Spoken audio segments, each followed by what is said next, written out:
Yeah, so I'm Will. I'm from Massachusetts, Boston. It's a city, yeah, the capital of the state, the capital of Massachusetts. That's right, yeah, my call sign, позывной, Boston. Yeah, it's where I'm from, so I said, why not? I'll go with it. Yeah, the guys get a laugh out of it. They get a kick out of it, yeah. Well, we were sitting down and trying to figure out what my позывной should be, and one of them said, oh, you're from Boston, it should be Boston, Boston. I was like, okay, no, I like it.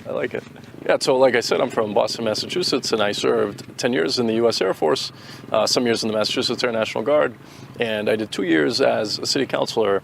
And when I got involved in politics, I zoomed out into the international level of politics, and you really kind of stop and pause and think about what's going on here, and you feel like you have to do something about it. So I came in January, I spent some time in Moscow, then I came to Donetsk. I was in contact with some of the folks in Pyatnashka, the international brigade in Donetsk, and I served there for 3 months. And then after that, I had some friends that went on to serve with the Ministry of Defense, the 137th Brigade, where we're here. And they said, well, come on, it's great. And so I decided to join them, and here we are. You said good skill. I didn't say it. Yeah, no, I had training. I had academic training. I was an E6, it's a tech sergeant. My job was air-based defense. It's military, police, security forces. We deal with things like drones and other things, other problems, internal, external. And yeah, I've definitely been able to apply some of those skills, leadership skills as well here. Yeah, well, I mean, look, I've heard that question come up a lot. And what I say to that is the United States and Russia are not at war. The United States has done things that are very provocative, very bad.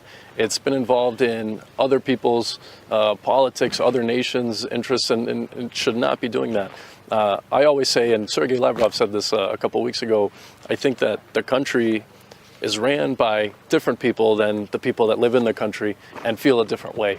I think it's important we've got an election coming up in the United States. I think it's important for people to just do their own research and kind of read about things from independent news outlets and understand what's really going on here. Understand that this started back in 2014 with our politicians coming down here and saying all sorts of different things and making all sorts of different promises. And this doesn't represent the true interests of the American people. It's not, what benefit is it for the United States to have multi-million-dollar tanks rolling down here trying to kill people, missiles firing at a beach of innocent people. What interest is that? F-16s, there's no interest to that. Our country's trillions of dollars in debt. Our country's collapsing, it's falling apart. And, it's just not, in my opinion, representative of the real interests of the American people. So when I hear that question, I don't consider myself a traitor. The United States and Russia aren't at war. And, in the future, I think that the people that caused this in my country should be held responsible for what they've done, and we can have some sort of friendship between Russia and the United States. Yeah, of course. I mean, I've worked downrange with these guys, like we say in the U.S. military, on the front, and I absolutely trust them to have my back 100%, and I know for a fact that they trust me as well. And what I always tell people is, because this is a question that comes up in the U.S. military. It's about the people that you're with.